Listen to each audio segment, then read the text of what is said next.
Em nosso estudo de hoje está na segunda carta aos Coríntios, capítulo 12, versículo 7. Paulo fala o seguinte: E para que não me exaltasse pelas excelências da revelação, foi-me dado um espinho na carne, mensageiro de Satanás.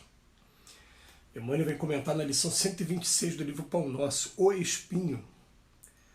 Atitude sumamente perigosa louvar o homem a si mesmo, presumindo desconhecer que se encontra em plano de serviço árduo, dentro do qual lhe compete emitir diariamente testemunhos difíceis. É a posição mental não somente ameaçadora, quanto falsa, porque lá vem um momento inesperado em que o espinho do coração aparece. O discípulo prudente alimentará a confiança sem basófia, revelando-se corajoso sem ser metediço. Reconhece a extensão de suas dívidas para com o mestre e não encontra glória em si mesmo por verificar que toda a glória pertence a ele mesmo, o Senhor. Não são poucos os homens do mundo, invigilantes e inquietos, que após receber o incenso da multidão passam a curtir as amarguras da soledade. Muitos deles se comprazem nos galarins da fama, qual se estivessem convertidos em ídolos eternos para chorarem mais tarde a sós com seu espinho ignorado nos recessos do ser. Por que assumir posição de mestre infalível quando não passamos de simples aprendizes?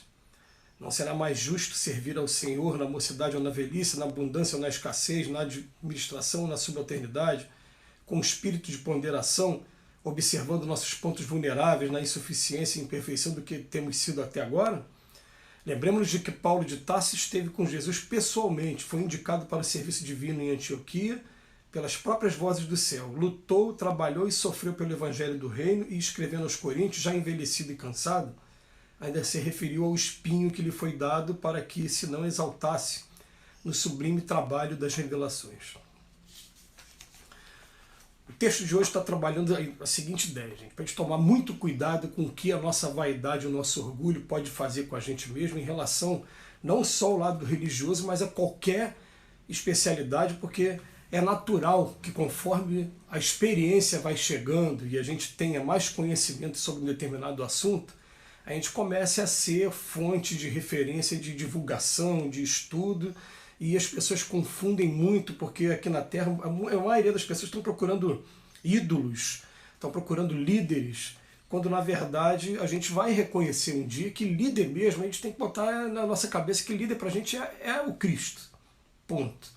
Os outros que aparecem, eles podem até ter uma liderança numa determinada área de atuação, mas são lideranças que ainda são recheadas, junto com as virtudes, tem um monte de vícios ainda, o que acontece com cada um de nós. E os vícios hoje aqui está sendo traduzido pela palavra espinho.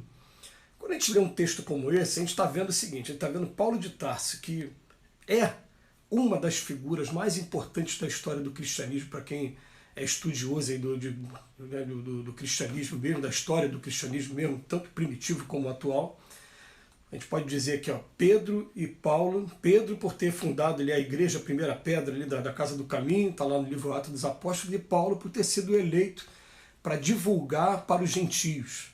Você vê que é tão importante, né, que tem um momento no Evangelho que Jesus fala para os discípulos: não vades ter com os gentios ainda, procurai primeiro os filhos da casa de Israel, porque esses aqui já estão mais bem preparados para receber a boa nova, porque eles já estão aqui aprendendo com Moisés, já estão aprendendo há algum tempo. Não vai neles agora não. E depois pega o Paulo de Tarso, você vai até os gentios agora. Se não fosse o Paulo de Tarso ter levado o evangelho, né, pela Grécia, pela Turquia, até chegar nos domínios do Império Romano, naquela época tudo era Império Romano, né, mas até chegar em Roma mesmo, né, e deixar o evangelho em Roma, a gente não teria tido o cristianismo oficializado por Constantino no século IV, não teria o evangelho até hoje. O Paulo de Tarso é uma das figuras mais importantes, e Paulo de Tarso, ele vem dizer para a gente aqui com muita humildade que ele tem um espinho na carne, que é o mensageiro de Satanás, né? É uma linguagem alegórica para dizer o seguinte, ó, ele tem problemas, ele não é um ser perfeito. Todos eles falam, perfeito aqui só teve um, foi o Cristo. E é uma coisa que a gente fica pensando, até que ponto isso não é folclore, se cria uma imagem de um... Não, mas a gente vai interrogar a espiritualidade, e eles lá do outro lado também são categóricos em dizer, é o Cristo. Esses mensageiros que vêm até nós, Chico Xavier uma vez tentaram comparar o Chico com Cristo. Eu falo, por favor, não faça isso, que eu estou a muitas léguas de distância dele. Né? A gente aqui na nossa inocência, a gente quer comparar as pessoas. Não, mas o objetivo do estudo aqui de hoje é mostrar pra gente, ó, gente, não existe uma pessoa sequer no nosso planeta que não tenha telhado de vidro. Por isso que tem aquela passagem do Evangelho que fala, né, aquele que estiver isento de pecado que atire a primeira pedra. Não tem um ser sequer dos 7,8 bilhões hoje que tem de encarnado segundo o último censo mais recente. Não tem um ser sequer que seja perfeito aqui na Terra. Todos nós trazemos grandes defeitos dentro da gente. E se a gente está conquistando num determinado momento uma posição de destaque, a gente vai, como diz aqui o Emmanuel, fala, não é muito melhor a gente, ao invés de jogar a glória para a gente botar assim, entender que toda a glória pertence a Jesus, é ao Senhor? É melhor, não é questão de... parece que é uma subalternidade eterna, não.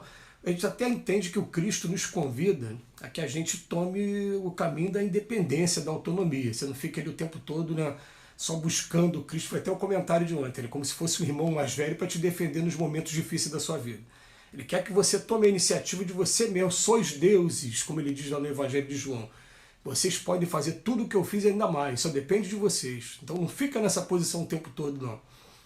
Mas até aí a gente entender que, até a gente chegar à posição dele, né, a gente vai ter muitas experiências aqui para frente ainda, e a gente tem que entender que aquela que é sumidade na música, é sumidade no direito, é sumidade na medicina, é sumidade na engenharia, esses aí ainda estão muito distantes de serem uma sumidade nas ciências em geral, como são esses espíritos muito superiores. Então aquele que tem muita inteligência aqui na Terra, ele vai até esbarrar num texto muito interessante que tem no Evangelho segundo o Espiritismo, que fala assim, a missão do homem inteligente na Terra. Então ele vem falar para a gente, né, que a missão do homem inteligente na Terra tem que tomar muito cuidado, que a inteligência é dada para a gente estar ajudando uns aos outros, para estar promovendo uns aos outros uma melhoria de vida.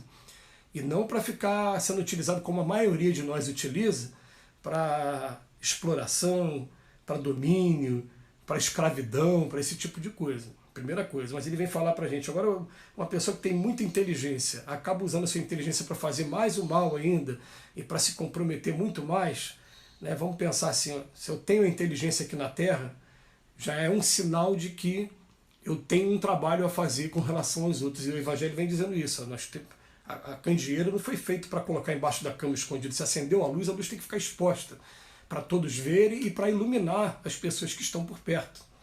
Então a gente tem que ter essa capacidade também de, mesmo sabendo que a gente ensina muito mais com nossos exemplos do que com palavras, mas aí também ter a parte teórica na cabeça, que eu tenho muitas coisas que as pessoas às vezes vêm me procurar, falam, pô, Rob, se você é uma pessoa que gosta de estudar, né, me dá uma ajuda aqui, em relação a isso, em determinado assunto. Eu vou falar daquele determinado assunto de acordo com o que eu estudei, mas na minha cabeça eu sei que aquilo eu estudei, mas ainda não consigo praticar ainda totalmente.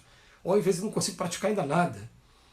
Né? Mas já tem a voz da consciência falando, você já tem o conhecimento, agora só está faltando você quebrar essas amarras aí que não deixa a gente tomar a iniciativa de colocar na prática. Quando a gente começar a colocar na prática, a própria lei de causa e efeito vai mostrando para a gente que a gente está no caminho certo e a gente vai deixando de experimentar sofrimento por conta de algumas atitudes equivocadas nossas.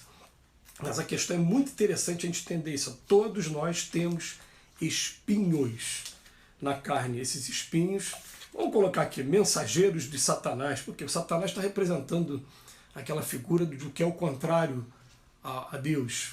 Nós temos ainda a agressividade dentro da gente, falta de perdão, querer me impor para as pessoas, né? A gente tem um monte de coisa ainda que a gente precisa trabalhar dentro da gente, que são esses espinhos. Mas o Paulo de Tarso está falando aqui, ó, vocês estão me tomando nesse momento como referência para poder orientar, né, um movimento de unificação do cristianismo aqui na Terra, e eu estou escrevendo as cartas, como essa carta aqui, a segunda carta aos Coríntios. Coríntios fica na Grécia, né, hoje, atualmente na Grécia. Na época era tudo Império Romano. Ele escreveu 2 cartas aos Coríntios, a primeira e a segunda. Está falando, mas eu também tenho espinho na carne, eu também tenho ainda que me policiar, que vigiar e orar o tempo todo. Todos nós aqui na Terra precisamos muito do Cristo de Jesus para poder buscar o caminho correto. E que Ele esteja conosco, que nos abençoe hoje e sempre.